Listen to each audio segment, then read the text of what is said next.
A Bíblia nos fala em 1 Reis capítulo 17 sobre a vida de Elias. E há um trecho aqui interessante que está aqui no verso 4. A Bíblia diz assim: Deus falando para Elias: Você beberá do riacho, e dei ordens aos corvos para o alimentarem lá. Elias está passando por um período difícil.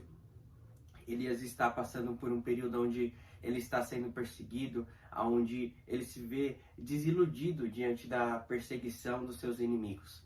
E a Bíblia nos traz um ensino muito interessante. A Bíblia nos fala que Deus ensina Elias, que Deus traz princípios, ensinamentos para Elias. Mas para a provisão de Elias, Deus dá ordens. Ou seja, Deus ensina os seus filhos, mas a provisão dos seus filhos, ele traz através de ordens.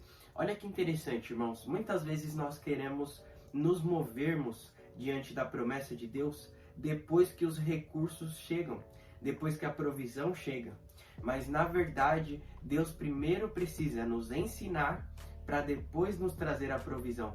Por quê? Porque a provisão é algo simples de Deus resolver. Ele apenas dá uma ordem e ela acontece.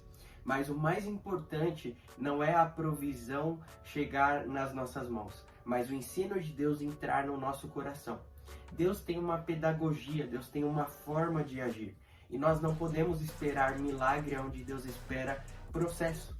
Por isso nós precisamos entender a mente de Deus. Nós precisamos entender como Deus trabalha ao nosso coração. Quando Deus fala que vai te encher, antes disso ele precisa te esvaziar. Quando Deus fala, olha, eu vou te colocar no meio de pessoas, no meio de nações, antes disso Deus precisa te ensinar a ficar sozinho. Por quê? Porque essa é a pedagogia de Deus.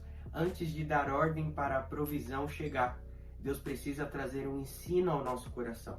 E mesmo que a ordem já tenha sido dada, a provisão vai chegar no lugar aonde você precisa chegar com o ensino de Deus no seu coração. Elias estava passando por um momento difícil e neste momento ele aprendeu a pedagogia de Deus. Ele aprendeu a depender totalmente de Deus. Nós entendemos que nós estamos passando dias difíceis, nós estamos passando dias turbulentos, mas em meio a tudo isso, nós precisamos entender os ensinos que Deus quer trazer ao nosso coração. Por quê? Porque Deus já deu ordem para a provisão. Nós cremos que os milagres estão chegando, nós cremos que a provisão está chegando, mas antes nós precisamos aprender a passar pelos processos que Deus nos coloca.